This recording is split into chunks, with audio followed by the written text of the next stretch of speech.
New K.L.P.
Good afternoon and welcome back to SNN.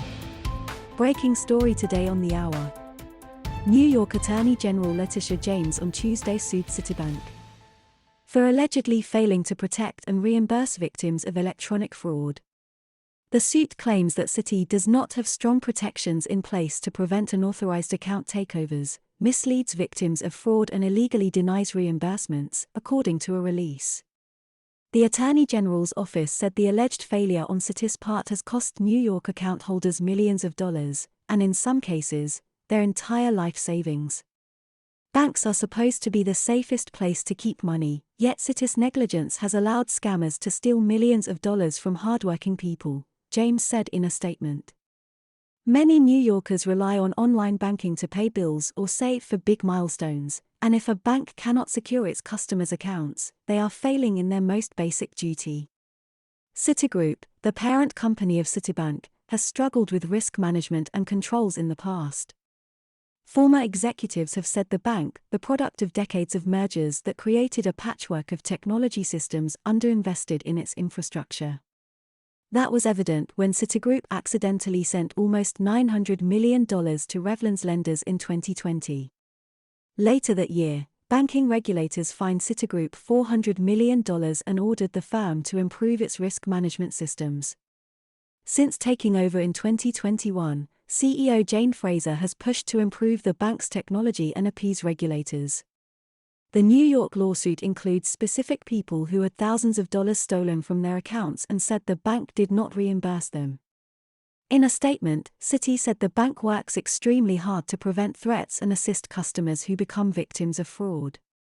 Banks are not required to make customers whole when those customers follow criminals' instructions, and banks can see no indication the customers are being deceived. However, given the industry-wide surge in wire fraud during the last several years, we've taken proactive steps to safeguard our clients' accounts with leading security protocols, intuitive fraud prevention tools, clear insights about the latest scams, and driving client awareness and education, the company said in a statement. Our actions have reduced client wire fraud losses significantly, and we remain committed to investing in fraud prevention measures to help our clients secure their accounts against emerging threats. James alleged in the lawsuit that Citi must reimburse victims of fraud under the Electronic Fund Transfer Act.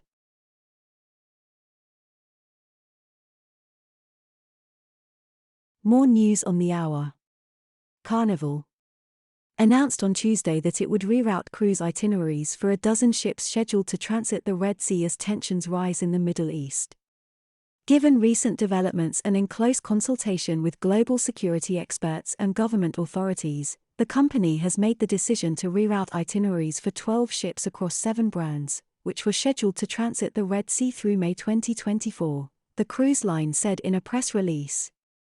Repeated attacks on vessels by Iranian-backed Houthi rebels have forced major shipping and oil companies to divert their routes, adding days to shipping times and driving up costs. The U.S. has responded by striking the Houthis in Yemen, but U.S. President Joe Biden admitted earlier this month the retaliation was not stopping the group. A weekend attack by Iranian-backed militants killed 3 U.S. service members in Jordan and also heightened tensions in the region. Carnival expects the rerouting to affect its adjusted earnings per share by 7 cents to 8 cents in 2024. The company forecast adjusted full-year earnings per share of 93 cents, according to its fiscal fourth-quarter earnings released last month.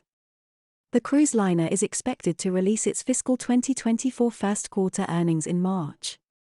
Carnival is the latest company to announce disruptions due to the conflicts in the Red Sea. Earlier this month, Royal Caribbean and Swiss-Italian operator Master of Science Cruises said they would cancel trips in the region. Shares of Carnival were flat Tuesday morning. The stock is up more than 50% in the past year.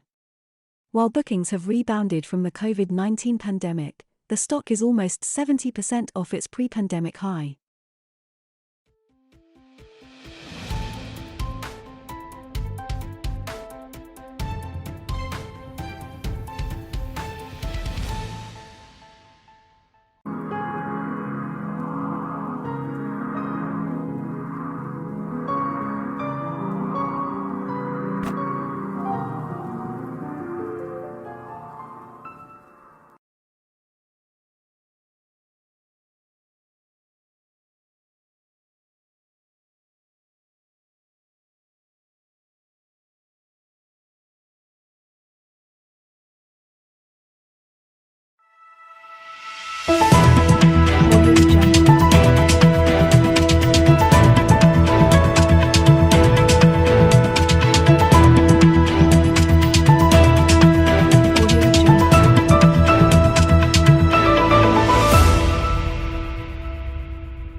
New K.L.P.